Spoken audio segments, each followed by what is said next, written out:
All right guys, कोविड-19 का नाम तो आप सब ने सुना होगा, लेकिन रिसेंटली एक और वायरस नज़रों में आ रहा है जिसको कोविड से भी ज़्यादा ख़तरनाक कहा जा रहा है। मैं बात कर रहा हूँ नीपा वायरस की। इसी जुलाई के महीने में 14 साल के एक लड़के को नीपा वायरस से डायग्नोस किया गया, जिसके कुछ टाइम बाद ही उसकी मौत हो गई। इसी के साथ 60 और लोगों को आइडेंटिफाई किया गया जो कि इस वायरस के लिए हाई रिस्क कैटेगरी पे आते हैं। तो आज जानने की कोशिश करते हैं कि क्या है ये नीपा वायरस, इसके सिम्टम्स क्या हैं और इससे मैं और आप कैसे बच सकते हैं। नीपा वायरस एक जूनोटिक इलनेस है। ये वो बीमारियां होती हैं जो कि जानवरों से इंसानों में फैल सकती है। नीपा वायरस का ओरिजिनल सोर्स जिस जानवर को कहा जाता है वो हैं फ्रूट बैट्स, या जिनको आम भाषा में हम चमगादड़ कहते हैं। होता यह है कि जब ये इन्फेक्टेड बैट्स किसी फल को खाते हैं तो उनका सलाइवा उस फल पे लग जाता है।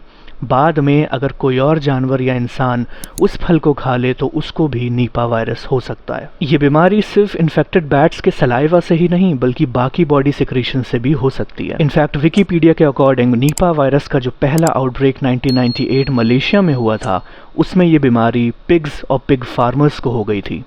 इसको इस चीज़ से लिंक किया जाता है कि पिग्स के जो फार्म होते हैं वहाँ के फल किसी इन्फेक्टेड बैट ने खाया होगा, जिससे उसका सलाइवा या कोई और बॉडी फ्लूइड उस फल पे लग गया होगा। बाद में जब इन फलों को पिग्स ने खाया तो ये वायरस उनमें फैल गया और उसी के साथ जो फार्मर्स उन पिग फार्म्स को मैनेज करने वाले थे उनमें ये वायरस पिग्स के थ्रू फैल गया। इसके बाद निपा वायरस के आउटब्रेक्स अलग अलग वक्त पे अलग अलग जगहों पे दिखते रहे हैं। जैसे कि साल 2001 में निपा वायरस को इंडिया और बांग्लादेश में रिपोर्ट किया गया था। उसके बाद ये आउटब्रेक्स दोबारा 2003, 4 और 5 के दौरान अलग अलग डिस्ट्रिक्ट्स में शो हुए थे। इसका एक आउटब्रेक जो कि जनवरी और फरवरी 2023 बांग्लादेश में शो हुआ था, उसमें अराउंड 11 लोग इन्फेक्ट हो गए थे, जिसमें से 8 लोगों की मौत हो गई थी। हिंदुस्तान टाइम्स पे पब्लिश्ड इस रिपोर्ट के अकॉर्डिंग कोविड-19 का मॉर्टेलिटी रेट अराउंड 2 to 3% था, जबकि नीपा वायरस का मॉर्टेलिटी रेट अराउंड 40 to 70% है। तो अगर हम मैक्सिमम परसेंटेजेस लें तो इसका मतलब बनता है कि अगर 10 लोगों को कोविड-19 हुआ तो 10 में से 3 लोगों की मौत हो गई और 7 लोग बच गए। जबकि अगर 10 लोगों को नीपा वायरस हुआ तो 10 में से 3 लोग बच पाएंगे और 7 लोगों की मौत हो जाएगी।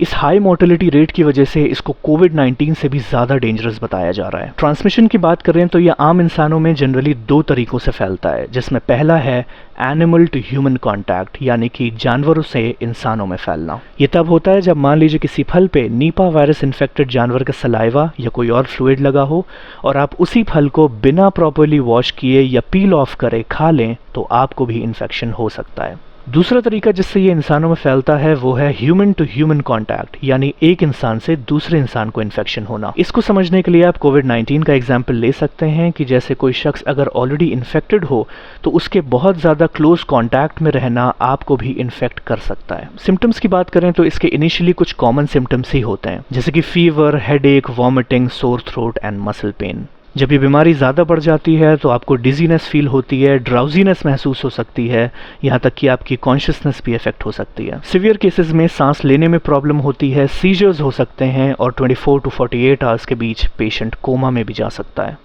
अब ये ज़रूरी नहीं कि जिसको इन्फेक्शन होगा उसको सिम्टम्स ज़रूर दिखेंगे, क्योंकि ये इन्फेक्शन एसिम्प्टोमेटिक भी हो सकता है। और ये भी ज़रूरी नहीं कि अगर कोई इन्फेक्टेड है तो उसको इमीडिएटली सिम्टम्स दिखेंगे। सिम्टम्स शो होने में वक्त लग सकता है, क्योंकि नीपा वायरस का इंक्यूबेशन पीरियड 4 दिन से 14 दिन तक है, जो कि 45 डेज तक जा सकता है, यानी कि सिम्टम्स शो होने में इतने दिन लग सकते हैं। प्रिवेंशन की बात करें तो नीपा वायरस से बचने के कुछ बेसिक तरीके हैं, जैसे कि अपने हैंड्स को फ्रीक्वेंटली वॉश करना, किसी भी पिग या बैट से क्लोज कांटेक्ट अवॉइड करना, ऐसी ट्रीज़ या उन जगहों पे जाना अवॉइड करना जहाँ पे बैट्स ज़्यादातर बैठते हैं। इसी तरह कोई भी फल आप खाएं तो उसको अच्छे से वॉश करें और पील ऑफ ज़रूर करें ताकि इन्फेक्शन के रिस्क को मिनिमाइज़ किया जा सके। इसी तरह वो लोग जो कि ऐसे एरियाज़ में रहते हैं जहाँ पे नीपा वायरस इन्फेक्टेड कोई शख्स है, या वो घर जहाँ पे किसी को इन्फेक्शन हो गया है, तो बाकी लोगों के लिए ज़रूरी है कि वो एक्स्ट्रा केयर करें और उस इन्फेक्टेड शख्स से थोड़ा क्लोज कॉन्टैक्ट अवॉइड करें। नीपा वायरस की एज ऑन डेट कोई वैक्सीन अवेलेबल नहीं है, तो इससे बचना ही इसका बेस्ट सोल्यूशन है। फिलहाल के लिए इतना ही। Thanks for watching and I hope to see you in my next video.